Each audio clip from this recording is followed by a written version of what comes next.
Shalom, jemaat kategori kalau ministry yang dikasih oleh Tuhan. Kita bersyukur kepada Tuhan karena kasih-Nya, karena kebaikan Tuhan yang Tuhan selalu berikan dalam sepanjang kehidupan kita. Sebelum kita akan mulai ibadah kita, saya mengajak kita semua untuk kita berdoa. Mari kita berdoa. Bapa yang baik, Bapa yang kami sembah dalam nama Tuhan Yesus. Kami bersyukur buat kasih-Mu yang Kau selalu nyatakan dalam sepanjang kehidupan kami, Tuhan. Sebelum kami akan mulai ibadah kami, kiranya Tuhan yang memberkati setiap hati kami, sehingga pujian yang akan kami naikkan boleh menyenangkan hati Tuhan. Ini doa kami yang kami naikkan hanya dalam nama Tuhan Yesus. Haleluya. Amin. Sebab Tuhan yang selalu memberikan apa yang kita pinta dalam kehidupan kita. Terima kasih Tuhan, kasih-Mu yang sempurna dalam hidup kami.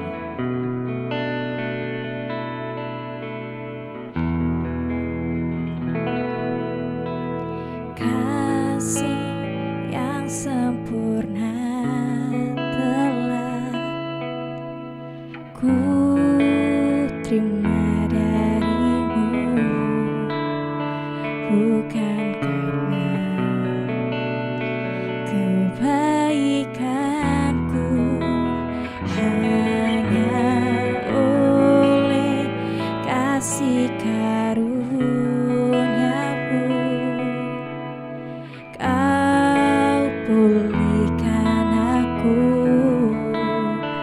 layakkanku untuk dapat memanggil-Mu Bapa. Kau beri yang ku pinta saat ku mencari, ku mendapatkan. Ku ketuk pintu-Mu dan Kau bukakan, sebab Kau Bapa-Ku, Bapa yang kekal. Takkan Kau biarkan aku melangkah hanya sendirian. Kau selalu ada bagiku, sebab Kau Bapa-Ku, Bapa yang kekal.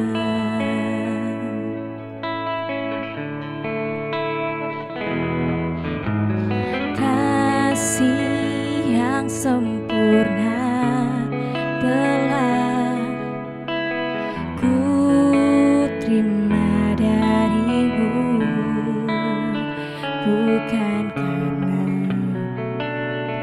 kebaikanku, hanya oleh kasih karunia-Mu Kau pulihkan aku, layakkanku untuk dapat memanggil-Mu Bapa. Kau beri yang ku pinta saat ku mencari, ku mendapatkan. Ku ketuk pintu-Mu dan Kau bukakan, sebab Kau Bapa-Ku, Bapa yang kekal. Takkan Kau biarkan aku melangkahnya sendirian. Kau selalu ada bagiku, sebab Kau Bapa-Ku, Bapa yang kekal. Shalom, puji Tuhan, kembali kita akan mengikuti ibadah KKR. Sebelumnya mari kita berdoa.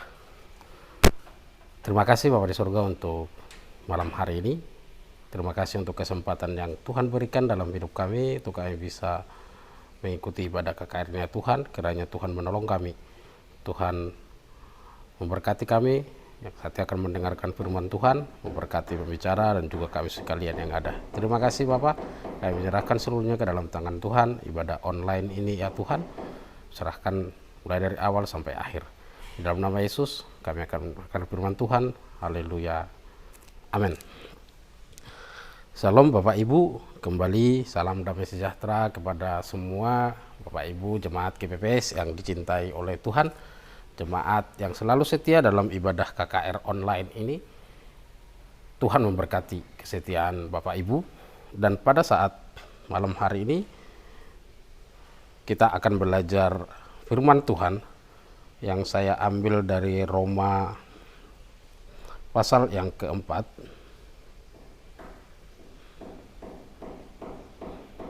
Roma pasal yang keempat ayat yang ke-20 dan 21. Saya akan bacakan buat Bapak Ibu. Tetapi terhadap janji Allah ia tidak bimbang karena ketidakpercayaan. Malah ia diperkuat dalam imannya dan ia memuliakan Allah dengan penuh keyakinan bahwa Allah berkuasa untuk melaksanakan apa yang telah ia janjikan. Saya baca sekali lagi. Tetapi terhadap janji Allah ia tidak bimbang karena ketidakpercayaan, malah ia diperkuat dalam imannya dan ia memuliakan Allah dengan penuh keyakinan bahwa Allah berkuasa untuk melaksanakan apa yang telah ia janjikan. Bapak Ibu jemaat GPPS yang dicintai Tuhan Yesus Kristus, kita bersyukur kita menjadi orang-orang yang sudah mendapatkan janji. Kita diberi janji, pengharapan bagi setiap kita yang tetap setia kepada Tuhan. Janji yang diberikan kepada seluruh manusia juga, kepada seluruh penghuni bumi ini. Tapi hanya orang-orang yang setia kepada Tuhan yang akan mendapatkan janji tersebut. Bapak Ibu, berbicara tentang janji, kita akan coba belajar dulu. Apabila sekarang ini ada seseorang yang berjanji kepada Bapak Ibu, apa yang menjadi respon dari Bapak Ibu? Bagaimana Bapak Ibu kemudian menyikapi janji tersebut? Dalam kehidupan kita, sebuah janji akan mempunyai tingkat kepercayaan yang tinggi. Janji itu akan ditepati atau tidak berdasarkan 3 hal. Yang pertama adalah siapa yang berjanji, yang kedua apa yang dijanjikan, dan yang ketiga syarat-syarat dari janji tersebut. Kalau misalkan seseorang berjanji kepada kita, kita kemudian memikirkan siapa dia, siapa yang berjanji tersebut, bagaimana integritasnya terhadap janji. Apakah dia pernah berjanji tetapi tidak menepatinya? Apakah dia pernah berjanji tetapi molor waktunya, tidak tepat waktu? Atau apakah dia berjanji dan selalu tepat waktu dan selalu tepat dalam menepati janji tersebut? Itu yang pertama, siapa yang berjanji. Yang kedua adalah apa yang dijanjikan. Apa yang dijanjikan itu menjadi sangat menentukan penting apa tidak janji tersebut. Kalau yang dijanjikan itu adalah hal-hal yang mungkin tidak begitu penting bagi kita, maka kemungkinannya tidak merasa penting akan janji itu. Kalau ditepati ya, kalau tidak ditepati juga tidak apa-apa. Kalau ditepati ya syukur, tidak ditepati juga ya sudah tidak apa-apa, karena tidak terlalu penting. Jadi nomor 2 yang membuat janji itu begitu bagi kita adalah apa yang dijanjikan. Dan yang ketiga syarat-syarat janji tersebut. Ada banyak promo yang diberikan oleh orang-orang, baik itu di sosmed, di iklan-iklan dan sebagainya. Tetapi kalau kita perhatikan, apa yang menjadi janji tersebut lebih berat atau lebih tidak berharga daripada persyaratan-persyaratan yang diberikan. Banyak orang yang kemudian diklasifikasi menjadi seorang penipu, berjanji ini dengan ini, tetapi kemudian hasilnya tidaklah seperti itu. Banyak juga orang yang tertipu dengan hal-hal tersebut.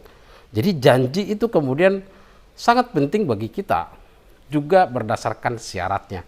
Kalau syaratnya adalah hal-hal yang seharusnya bisa kita lakukan, tetapi hadiahnya sangat besar, wow, itu mungkin menjadi prioritas juga untuk kita lakukan.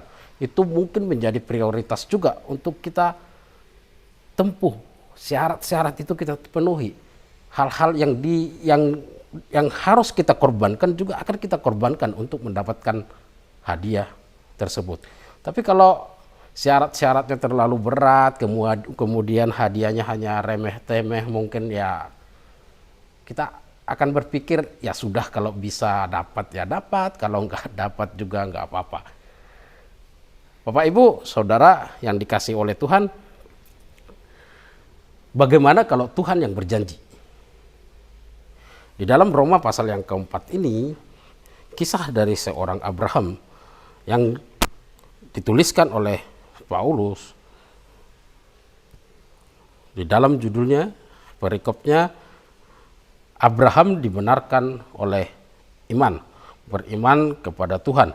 Dan di ayat yang ke-20, tetapi terhadap janji Allah ia tidak bimbang karena ketidakpercayaan.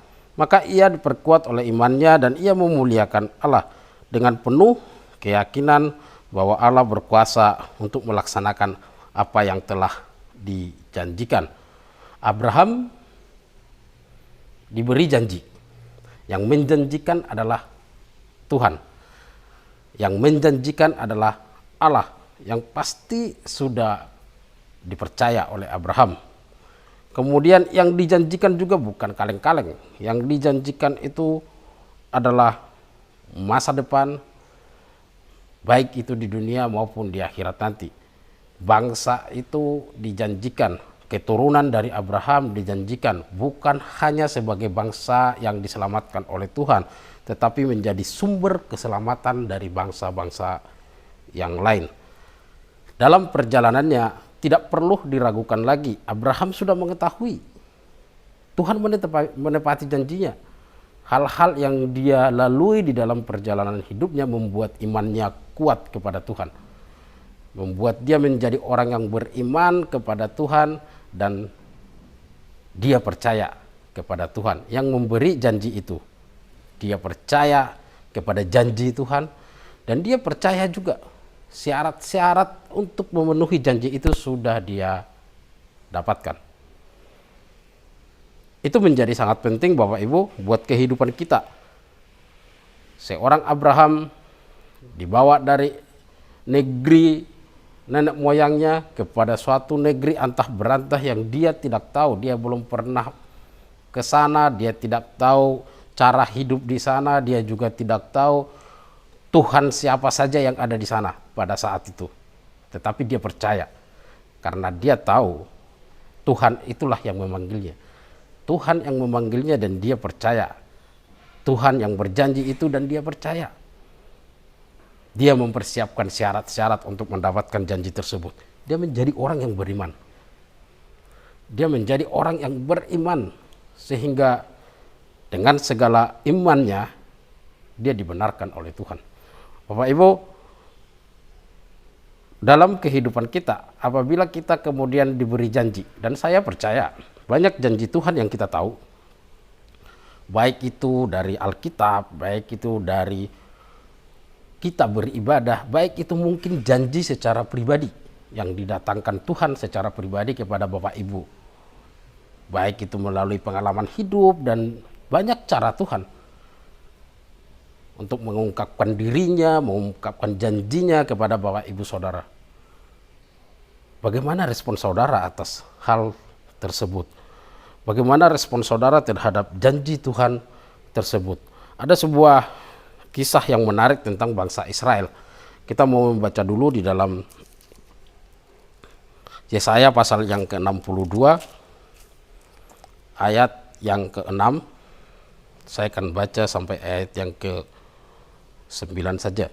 Di atas tembok-tembokmu, hai Yerusalem, telah kutempatkan pengintai-pengintai sepanjang hari dan sepanjang malam. Mereka tidak akan pernah berdiam diri, hai kamu yang harus mengingatkan Tuhan kepada Sion. Janganlah kamu tinggal tenang dan janganlah biarkan dia tinggal tenang sampai ia menegakkan Yerusalem dan sampai ia membuatnya menjadi kemasyuran di bumi. Tuhan telah bersumpah demi tangan kanannya, dan tangan kanannya sesungguhnya aku tidak akan memberi gandum lagi sebagai makanan kepada musuhmu, dan sesungguhnya orang-orang asing tidak akan meminum air anggurmu yang telah kau hasilkan dengan bersusah-susah. Tetapi orang yang menuainya akan memakannya juga dan akan memuji-muji Tuhan. Dan orang yang mengumpulkannya akan meminumnya juga di pelataran-pelataran tempat kudus Tuhan. Ayat-ayat yang kita baca ini berlatar belakang tentang janji Tuhan kepada Sion. Di pasal yang ke-61, roh Tuhan Allah ada padaku oleh karena Tuhan telah mengurapi aku, dan seterusnya. Kalau kita baca kisah ini adalah kisah di mana bangsa Israel sedang dalam proses kepulangan dari perbudakan, karena setelah keluarnya dekret dari Raja Kores membebaskan bangsa itu pergi dari kembali ke Yerusalem. Dan Tuhan berfirman melalui Yesaya bahwa Sion akan diperhatikan oleh Tuhan. Sion akan dijaga oleh Tuhan, bukan hanya dari segi pertahanan mereka, tetapi juga dari segala sisi Tuhan akan menjaga Sion. Dan kemudian di sini di pasal yang ke-62 ini Yesaya mengingatkan bangsa itu. Kita bacakan kembali ayat yang ke-7, jangan biarkan dia, D huruf besar yang mengatakan bahwa itu adalah Allah. Jangan biarkan Allah tinggal tenang sampai Allah menegakkan Yerusalem dan sampai Allah membuatnya menjadi kemasyuran di bumi. Menagih janji kepada Tuhan. Bapak Ibu, mungkin kalau seseorang berjanji kepada kita seperti tadi, sudah memenuhi 3 syarat tersebut, siapa yang berjanji, apa yang dijanjikan, dan syarat-syaratnya juga kita sudah lakukan, maka dalam beberapa orang, kalau orang tersebut adalah orang yang berintegritas tinggi terhadap janjinya, biasanya kalau seiring berjalannya waktu janjinya belum digenapi, bagaimana respon kita? Bagaimana respon Bapak Ibu? Yang berjanji kepada bangsa Israel adalah Tuhan, yang sudah pasti menjawab setiap janjinya kepada umatnya, karena Dia yang berjanji. Dia pasti menjawabnya, Dia pasti menepatinya. Dan kemudian Dia bukan Allah yang tidak mampu untuk melakukan janji itu. Syarat-syarat apapun sudah terpenuhi dan kemudian Tuhan akan menjawab janji tersebut. Tetapi di sini Yesaya mengatakan jangan membuat dia tenang. Jangan membuat Tuhan tenang. Tetaplah tagih janji yang sudah diberikan oleh Tuhan kepada bangsa itu. Tetaplah tagih janji yang sudah diberikan oleh Tuhan kepada kita. Tetaplah tagih janji yang sudah diberikan oleh Tuhan kepadamu. Bapak Ibu, jemaat GPPS yang dikasihi oleh Tuhan, banyak janji yang sudah kita dapat, banyak janji yang sudah kita dengar digenapi oleh Tuhan, banyak janji yang mungkin kita sudah doakan dan sudah digenapi oleh Tuhan. Tapi mungkin masih ada juga janji-janji yang belum digenapi oleh Tuhan. Tagih. Yesaya mengatakan kepada bangsa itu, kepada umat Israel, jangan membuat tenang Dia yang sudah berjanji sampai janjinya digenapi. Ada mungkin yang menjadi pemikiran kita bahwa seakan-akan kita tidak percaya kepada Tuhan, bahwa sepertinya kita tidak percaya kepada Tuhan, kita meragukan integritas Tuhan. Tetapi Yesaya mengatakan bahwa Tuhan akan menggenapinya karena kita tetap meminta. Mintalah, maka akan diberikan kepadamu. Bapak Ibu, saudara yang dikasihi oleh Tuhan, bangsa Israel kemudian mendapatkan jawaban dari janji itu. Mereka kembali ke Yerusalem. Mereka kembali menjadi suatu bangsa dari perbudakan, walaupun banyak hal yang mereka alami. Mungkin dalam hidup kita pernah terjadi seperti ini.